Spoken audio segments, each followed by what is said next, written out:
Hi, I'm Brittany Drozd, and I help entrepreneurs make more money, create a culture that develops and retains top talent, and help you find fulfillment in the process. Speaking of fulfillment, I had a really awesome coaching session today with an entrepreneur, and we dove deep into talking about natural creative states. And it really helped me draw upon some of these examples in my own life that I wanted to share with you. They felt really powerful. And we were discussing about how lots of times when you go and start your own business, it's because you're technically awesome at something. You are a leader in your field, you are an expert, and you know that you would do financially better for yourself by starting your own thing. So that's how a lot of people end up starting their service-based businesses. But what they find is that then they get bogged down with all this administrative stuff, and then there's layer after layer that's separating them from doing the technical work that they love. So, why am I telling you this? Well, we were talking about limiting beliefs, really. And I was talking with someone who's awesome at what they do, who is a leader, who is an expert, but they were prefacing all these things with why other people were better or why he should have been better. And it reminded me of my daughter Daphne. She's 4 years old, and one of the most beautiful things about her is she just sings all the time. And she actually prefers when you're not paying attention. She'll just be doing her own thing. But when she sees that you're watching her, she still goes about singing. And sometimes she just sings at the top of her lungs. Now, I don't know many adults that do that, but it is her natural state to be creative. It is her natural way of being to express herself fully. The same is also true of my little daughter, Reese, who's almost a year and a half. When we turn on music that lights her up, that brings her into her, natural way of being, she just starts dancing. And she's so excited, she literally cannot contain the excited energy pulsing through her body. But again, what adult do you meet that has that same kind of response? We don't. We have these conditioned response where we hold ourselves back.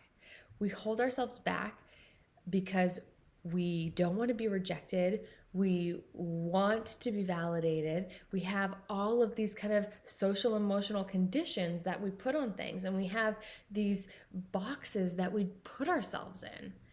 And it is killing our creative spirit. It's killing our natural state of being. When we hold ourselves back and restrict ourselves in that way, we are not creating at our highest and best levels. We are not producing work and services that are at our full capability and at our greatest impact to our customer or our client.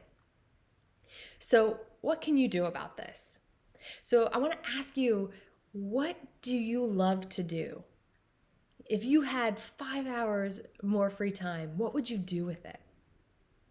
What lights you up, right? Like, I like to exercise, but there's certain types of exercise that don't light me up. But when I'm playing tennis and I'm fully engaged in a match, I am so lit up. It is the endorphins, and I feel fully engaged in what I'm doing.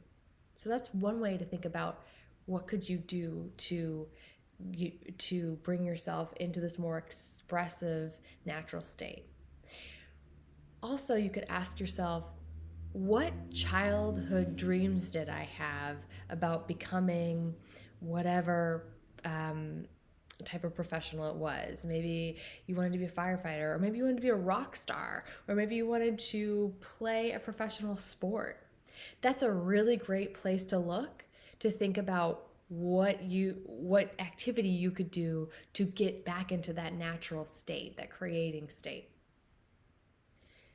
Once you find an idea about what this is, you can use that activity to prime yourself for being in that zone of genius, for creating something that's super powerful.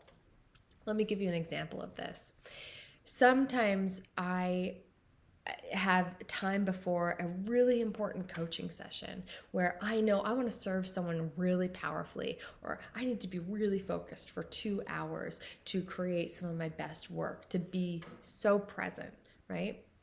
Well, that's sometimes hard to do after, 6 hours of doing that beforehand, or, having lots of other obligations on my plate.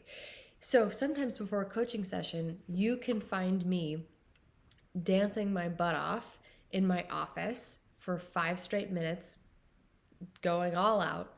Or sometimes I go to exercise if I don't have a ton of time, where I will do jumping jacks and push ups until I'm almost sweaty, and that gets the endorphins, and it literally changes my chemistry and primes me for showing up more fully, for being in my natural creative state and creating that flow, right? There's all kinds of words for it: your zone of genius, being in flow, creative state, all right. You just hear me throwing out these terms, but it's all the same thing.